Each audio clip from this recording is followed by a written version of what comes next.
ॐ शान्ताकारं भुजगशयनं पद्मनाभं सुरेशं विश्वाधारं गगनसदृशं मेघवर्णं शुभांगं लक्ष्मीकान्तं कमलनयनं योगभिर्ध्यानगम्यं वन्दे विष्णुं सर्वलोकैकनाथम्।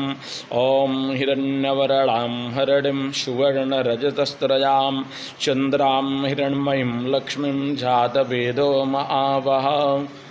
आप सभी भक्तों को आज निर्जला एकादशी के पावन पर्व की बहुत बहुत शुभकामनाएं।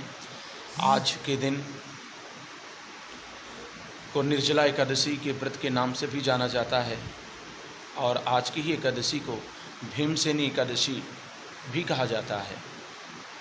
स्कंद पुराण और पद्म पुराण के अनुसार से जब पांडवों के शिविर में भगवान वेदव्यास जी पहुँचते हैं तो वहाँ भीमसेन को अति विचलित देखते हैं और उसका कारण पूछते हैं कि हे भीमसेन, ऐसा क्या कारण है जो तुम आज बहुत विचलित से दिखाई दे रहे हो। तो भीमसेन कहते हैं कि हे गुरुदेव, मेरे माता और मेरे बंधु यानी मेरे भाई कहते हैं कि हर एकादशी का व्रत किया करो, जिसके करने से अनंत गुना फल मिलता है। परंतु हे गुरुदेव, आपको तो पता है कि मैं भूखा नहीं रह सकता, इसलिए गुरुदेव मैं क्या करूं? ऐसा कोई आप उपाय बताएं जिसके एक ही व्रत करने से मुझे समस्त एकादशियों का पुण्य फल प्राप्त हो जाए। तो भगवान वेदव्यास जी ने कहा कि हे भीमसेन, यदि तुम व्रत रखना चाहते हो तो ज्येष्ठ मास की शुक्ल पक्ष की एकादशी का व्रत का, जिसे निर्जला एकादशी के व्रत के नाम से जाना जाता है, यदि तुम हर व्रत को नहीं कर सकते हो तो सिर्फ इस व्रत को करने से ही तुम्हें समस्त हर एक वर्ष में 24 एकादशियाँ पड़ती हैं, और यदि अधिक मास या मलमास पड़ जाए तो दोनों को मिलाकर के 26 हो जाती हैं। परंतु यदि तुम सिर्फ ज्येष्ठ मास की शुक्ल पक्ष की एकादशी, इस निर्जला एकादशी का ही यदि तुम व्रत कर लो तो इसके व्रत करने से ही तुम्हें अनंत गुना फल मिल जाएगा। समस्त तीर्थों के स्नान के पुण्य फल प्राप्त हो जाएंगे और समस्त एकादशियों का पुण्य फल प्राप्त तुम्हें इसी एकादशी से फल प्राप्त हो जाएगा। तो ऐसी मानता है कि आज के दिन जलयुक्त कलशयुक्त जल दान करना चाहिए, फल फ्रूट इत्यादि का दान करना चाहिए, और जब तक द्वादशी के दिन इस व्रत का पारण करना चाहिए। ॐ शान्ताकारं भुजगशयनं पद्मनाभं सुरेशं विश्वाधारं गगनसदृशं मेघवर्णं शुभांगं लक्ष्मीकान्तं कमलनयनं योगभिर्ध्यानगम्यं वन्दे विष्णुं सर्वलोकैकनाथम्। ॐ हिरण्यवर्णां हरडिं सुवर्णरजतस्त्रयां चन्द्रां हिरण्मयीं लक्ष्मीं जातवेदो महावह।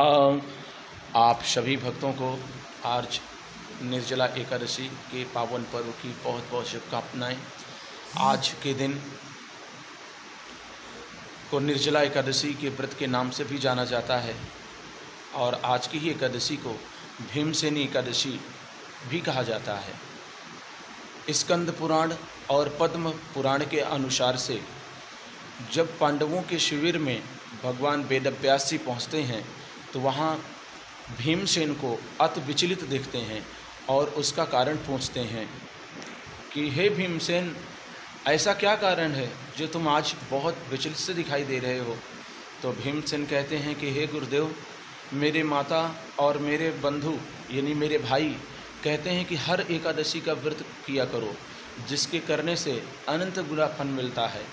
परंतु हे गुरुदेव, आपको तो पता है कि मैं भूखा नहीं रह सकता, इसलिए गुरुदेव मैं क्या करूं? ऐसा कोई आप उपाय बताएं जिसके एक ही व्रत करने से मुझे समस्त एकादशियों का पुण्य फल प्राप्त हो जाए। तो भगवान वेदव्यास जी ने कहा कि हे भीमसेन, यदि तुम व्रत रखना चाहते हो तो ज्येष्ठ मास की शुक्ल पक्ष की एकादशी का व्रत का, जिसे निर्जला एकादशी के व्रत के नाम से जाना जाता है, यदि तुम हर व्रत को नहीं कर सकते हो तो सिर्फ इस व्रत को करने से ही तुम्हें समस्त हर एक वर्ष में 24 एकादशियाँ पड़ती हैं, और यदि अधिक मास या मलमास पड़ जाए तो दोनों को मिलाकर के 26 हो जाती हैं। परंतु यदि तुम सिर्फ ज्येष्ठ मास की शुक्ल पक्ष की एकादशी, इस निर्जला एकादशी का ही यदि तुम व्रत कर लो तो इसके व्रत करने से ही तुम्हें अनंत गुना फल मिल जाएगा। समस्त तीर्थों के स्नान के पुण्य फल प्राप्त हो जाएंगे और समस्त एकादशियों का पुण्य फल प्राप्त तुम्हें इसी एकादशी से फल प्राप्त हो जाएगा।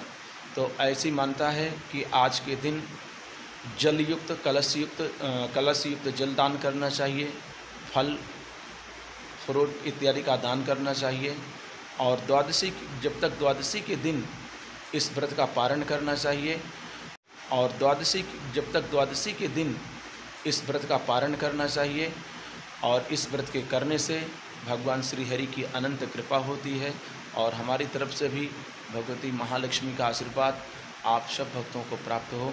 जय लक्ष्मी, जय भगवती। ओम नमो भगवते वासुदेव।